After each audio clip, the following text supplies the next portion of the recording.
एक direct constitutional question से शुरुआत करती हूँ। अगर किसी स्टेट गवर्नमेंट को ना एक ऐसा लॉ बनाना है जिसकी पावर कॉन्स्टिट्यूशन ने उन्हें दी ही नहीं है, तो क्या वो उस लॉ का टाइटल या उसकी वर्डिंग या सिंपली उसकी पैकेजिंग चेंज करके उसको इनडायरेक्टली पास करवा सकते हैं? आई मीन, क्या कॉन्स्टिट्यूशन इस डिस्गाइज ट्रिक को, इस बैकडोर एंट्री को अलाउ करेगा? इस सवाल का जवाब तुरंत हाँ या ना में देना थोड़ा मुश्किल है, क्योंकि देखो, जब लेजिस्लेचर्स अपनी लिमिट्स क्रॉस करती है ना, तो वो बहुत स्मार्ट ड्राफ्टिंग का यूज करती हैं। ऐसा ही एक बड़ा कॉन्स्टिट्यूशनल कॉन्फ्लिक्ट सुप्रीम कोर्ट के सामने आया था। अच्छा। जहां उन्हें डिसाइड करना था कि लॉ का फॉर्म ज्यादा इंपॉर्टेंट है या उसका रियल सब्सटेंस। एग्जैक्टली यही डिसाइड करना था कि फॉर्म बड़ा है या उसका असली असर। और सच कहूं तो ये लॉ स्टूडेंट्स के लिए एक बहुत कॉमन कंफ्यूजन पॉइंट भी है। वही तो आज हम इस डीप डाइव में उसी मिस्ट्री को डीकोड करने वाले हैं। आप देख रहे हैं वकील साहब यूट्यूब चैनल।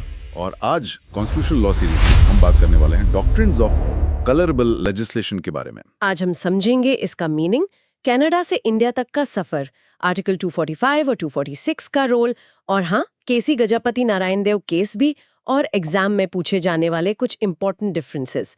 लेकिन सबसे पहले ये जानना जरूरी है कि कलरेबल वर्ड का लॉ में एक्चुअल मतलब क्या होता है और ये प्रॉब्लम कहाँ से शुरू होती है। तो सबसे पहले ना इस कलरेबल वर्ड पर थोड़ा रुकते हैं।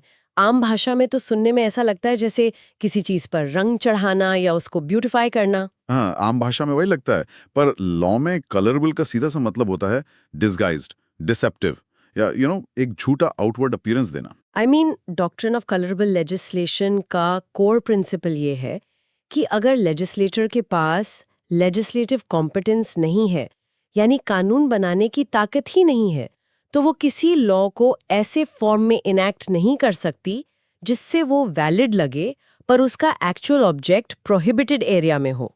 सही बात है। अगर सिंपल बोलूं तो जरा इमेजिन करो, एक प्रोडक्ट बना है मार्केट में, अगर उस पे दूसरी कंपनी का रैपर लगाकर बेचने की कोशिश की जाए तो क्या वो लीगल हो जाएगा? नहीं, बिल्कुल नहीं। वही तो, कोर्ट लॉ कर उस रैपर को नहीं देखती, यानी उसके फॉर्म को नहीं देखती। कोर्ट उसके रियल प्रोडक्ट को, यानी उसके सब्सटेंस और इफेक्ट को देखती है। तो इसका मतलब, इसका सबसे इंपॉर्टेंट गोल्डन प्रिंसिपल या मैक्सिम ये है, what can not be done directly can not be done indirectly. Exactly.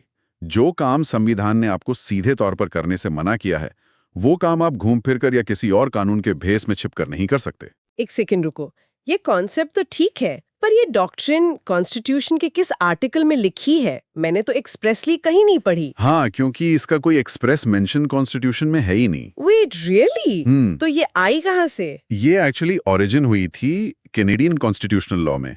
Canada में एक फेडरल स्ट्रक्चर है ना, तो वहां सेंटर और प्रोविंसेस के बीच अक्सर डिस्प्यूट्स होते थे कि कौन अपनी लिमिट क्रॉस कर रहा है।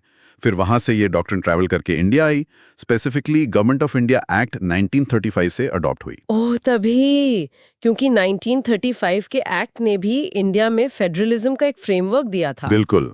और हमारे आज के कॉन्स्टिट्यूशन में primarily article 245, article 246, 7th schedule जिसमें यूनियन, स्टेट और कॉन्करेंट लिस्ट्स आती हैं, और आर्टिकल 13 की लिमिटेशन से डिराइव होती है। समझ गए। इसका ऑब्जेक्टिव बहुत सिंपल है, कॉन्स्टिट्यूशनल फ्रॉड को रोकना और फेडरल डिस्ट्रीब्यूशन ऑफ पावर्स को प्रोटेक्ट करना। सही कहा। तो इसी बात पर एक बेसिक टेस्ट हो जाए। अगर बेसिक कॉन्सेप्ट समझ आ गया है तो कमेंट सेक्शन में करके बताओ कि 7th शेड्यूल में कितनी लिस्ट्स होती हैं। हाँ, ये तो आना ही चाहिए। तो चलो यहाँ एक मेमोरी लॉक क्रिएट करते हैं स्टूडेंट्स के लिए। जरूर। कीवर्ड है डिस्गाइज्ड लेजिस्लेशन। राइट। और विजुअल रिकॉल के लिए याद रखना, गलत प्रोडक्ट पर सही रैपर। और शॉर्टकट ट्रिक है कि direct ban is equal to indirect ban. Perfect. अब सवाल उठता है कि कोर्ट कब इस डॉक्ट्रिन को एक्चुअली अप्लाई करेगी। इसके 4 एसेंशियल एलिमेंट्स हैं। 4 एलिमेंट्स कौन कौन से? सबसे पहला है लैक ऑफ लेजिस्लेटिव कॉम्पिटेंस, मतलब सबसे पहले तो लेजिस्लेचर के पास पावर नहीं होनी चाहिए। अगर पावर पहले से है तो ये डॉक्ट्रिन वहां अप्लाई ही नहीं हो सकती। राइट। डॉक्ट्रिन की पहली शर्त ही लैक ऑफ पावर है। राइट। और दूसरा है इनडायरेक्ट एक्सरसाइज ऑफ पावर, यानी जो डायरेक्टली प्रोहिबिटेड काम है उसको इनडायरेक्टली अचीव करने की कोशिश की गई हो। ओके, ड्राफ्टिंग ऐसी हो कि बाहर से देखने पर लीगल लगे, बिल्कुल, पर अंदर से प्रोहिबिटेड सब्जेक्ट हो। और तीसरा एलिमेंट? तीसरा है कॉन्स्टिट्यूशनल लिमिटेशन, यानी कॉन्स्टिट्यूशन द्वारा कोई प्रॉपर लिमिटेशन इम्पोज होनी चाहिए, सिर्फ कानून का अनफेयर होना काफी नहीं है। और चौथा एस्पेक्ट वही रैपर वाला, substance over form, code title या लैंग्वेज नहीं, उसका रियल पर्पस देखेगी। अच्छा, ये डाउट ना बहुत कॉमन है। एक हाइपोथेटिकल सिनेरियो सोचते हैं। अगर लेजिस्लेचर कॉम्पिटेंट है, उनके पास पावर है, लेकिन उनका मोटिव या नीयत बिल्कुल गलत है, तब क्या होगा? क्या तब भी लॉ को कलरेबल मानेंगे? लेकिन प्रॉब्लम यही खत्म नहीं होती। कोर्ट ने यहाँ एक्चुअली एक अनएक्सपेक्टेड अप्रोच ली है। लेजिस्लेटिव मोटिव जनरली इरेलेवेंट होता है। वेट, नियत से कोई फर्क नहीं पड़ता। अगर पावर है तो नियत कितनी भी खराब हो, लॉ कलरेबल नहीं होगा। बिल्कुल नहीं। कोर्ट लेजिस्लेचर का पॉलिटिकल मोटिव नहीं देखती। कोर्ट सिर्फ लेजिस्लेटिव कॉम्पिटेंस और कॉन्स्टिट्यूशनल वैलिडिटी पे फोकस करती है। ऐसा क्यों? क्योंकि हर लॉ को इनिशियली कॉन्स्टिट्यूशनल माना जाता है, जिसे प्रिजम्पशन ऑफ कॉन्स्टिट्यूशनैलिटी कहते हैं, और बर्डन ऑफ प्रूफ उस चैलेंजर पर होता है। फ्रॉड ऑन द कॉन्स्टिट्यूशन तभी माना जाएगा जब एसेंशियली पावर लैक करती हो। तो मतलब पावर है तो गलत नियत उस लॉ को कलरेबल नहीं बना सकती। सही पकड़ा। डॉक्ट्रिन तो समझ आ गई, पर अब देखते हैं कि रियल लाइफ में सुप्रीम कोर्ट ने इसे कैसे इंटरप्रेट किया। हाँ, लैंडमार्क केस लॉज डिस्कस करते हैं, जहां एक्चुअली कोर्ट का नजरिया सामने आया। इस सफर का सबसे मास्टर केस है केसी गजापति नारायण देव वर्सेस स्टेट ऑफ ओडिशा, 1953 का केस। ये इस डॉक्ट्रिन का सबसे इंपॉर्टेंट और लीडिंग केस है। इसके फैक्ट्स काफी इंटरेस्टिंग हैं। इसमें Odisha agricultural income tax legislation को चैलेंज किया गया था ना? हाँ, जमींदारी एबोलिशन का दौर था। स्टेट गवर्नमेंट जमीन ले रही थी और उन्हें कॉम्पनसेशन देना था। ठीक है। तो उन्होंने कॉम्पनसेशन का पैसा वापस निकालने के लिए जमींदार्स पर भारी एग्रीकल्चरल टैक्स लगा दिया। तो जमींदार्स का आर्ग्यूमेंट ये था कि लेजिस्लेचर इनडायरेक्टली अपनी कॉम्पिटेंस से बाहर का काम कर रही है, यानी इनडायरेक्टली कॉम्पनसेशन छीन रही है टैक्स के बेस में। एग्जैक्टली। पर सुप्रीम कोर्ट ने यहाँ बहुत क्लियर किया। कोर्ट ने कहा कि देखो, एग्रीकल्चर इनकम टैक्स लगाना स्टेट लिस्ट का विषय है, स्टेट गवर्नमेंट फुल्ली कॉम्पिटेंट है। तो रीजनिंग ये बनी कि अगर लेजिस्लेचर के पास पावर है और यहाँ टैक्स लगाने की पावर थी, तभी इनडायरेक्ट मेथड का सवाल नहीं उठता। कॉम्पिटेंस है तो सिर्फ मोटिव या ड्राफ्टिंग की वजह से लॉ इनवैलिड नहीं होगा। बिल्कुल। एग्जाम में बस ये लाइन लिखनी है कि कॉम्पिटेंस होने पर मोटिव इररिलेवेंट हो जाता है। पर क्या कोई ऐसा केस है जहां कोर्ट ने सच में लॉ को कलरेबल मानकर स्ट्राइक डाउन किया हो? हाँ, दूसरा केस था state of Bihar versus Kameshwar Singh, 1952 का। यहाँ Bihar land reform act challenge हुआ था, जिसने इस डॉक्ट्रिन के अर्ली डेवलपमेंट में इंपॉर्टेंट रोल निभाया। इसमें बिहार गवर्नमेंट ने अरियर्स ऑफ रेंट पर कुछ 50% कलेक्शन कॉस्ट लगा दिया था ना? सही याद है। उन्होंने कहा कि पिछला बचा हुआ लगान गवर्नमेंट लेगी और आधी रकम एज कॉस्ट ऑफ कलेक्शन रख लेगी। कोर्ट ने कहा कि कलेक्शन का खर्च कभी 50% नहीं हो सकता। ओह, तो ये एक डिस्गाइज था। हाँ, कोर्ट ने पकड़ा कि ये 50% कॉस्ट का एक रैपर है। असलियत में बिना कॉम्पनसेशन के आधी प्रॉपर्टी कॉन्फिस्केट की जा रही थी, जिसके लिए उनके पास पावर नहीं थी। इसलिए प्रोविजन स्ट्राइक डाउन हो गया। ये डिफरेंस बहुत क्लियर है। और तीसरा केस? तीसरा था RS. Joshi versus Ajit mills LTD, 1977। यहाँ ट्रेडर्स ने सेल्स टैक्स फॉर फीचर को चैलेंज किया था कि ये पेनल्टी है, पर कोर्ट ने क्लैरिफाई किया कि हार्श या अनरीजनेबल लेजिस्लेशन कलरेबल नहीं होती। पेनल्टी लगाना टैक्स पावर के इंसिडेंटल है, तो कॉन्स्टिट्यूशनल लिमिटेशन वायोलेट होना जरूरी है। Got it. तो इसके लिए एक और मेमोरी लॉक बनाते हैं। कीवर्ड रहेगा लेजिस्लेटिव कॉम्पिटेंस, विजुअल रिकॉल है केसी गजापति टैक्स केस, और शॉर्टकट ट्रिक है पावर नहीं है तो डॉक्ट्रिन अप्लाई होगी, अगर पावर है प्लस बैड मोटिव है तो डॉक्ट्रिन अप्लाई नहीं होगी। सही बात है। यहाँ तक तो सब क्लियर लगता है, पर एग्जाम में एग्जामिनर की एक्सपेक्टेशन होती है एनालिटिकल आंसर्स की।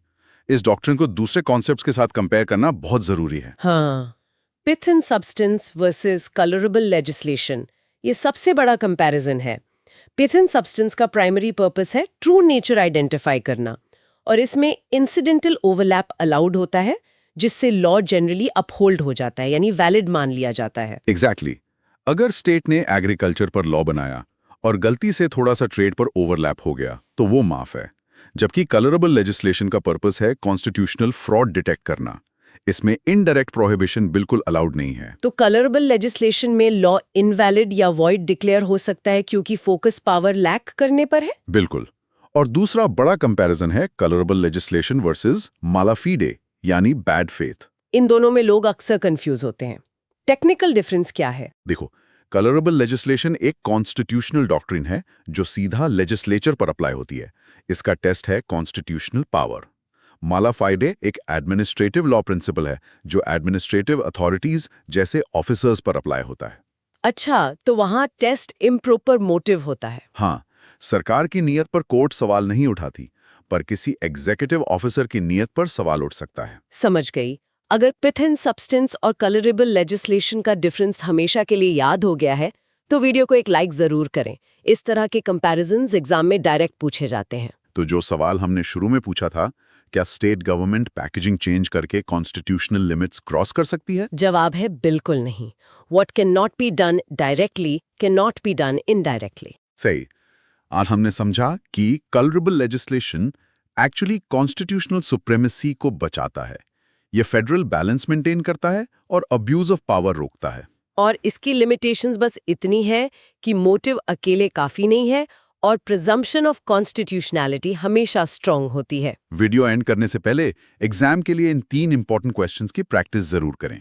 पहला है, explain the doctrine of colourable legislation with relevant case laws. इसमें केसी गजापति केस जरूर लिखें। दूसरा question, distinguish between the doctrine of pith in substance and the doctrine of colourable legislation. इसमें एक कंपैरेटिव टेबल बनाएं तो एग्जामिनर पर अच्छा इंप्रेशन पड़ेगा। और तीसरा, explain the maxim what can't be done directly can not be done indirectly with reference to this doctrine. Video पसंद आई हो तो लाइक करें, कमेंट में अपनी राय बताएं और कॉन्स्टिट्यूशनल लॉ सीरीज के लिए वकील साहब यूट्यूब चैनल को सब्सक्राइब करें। Keep revising and take care.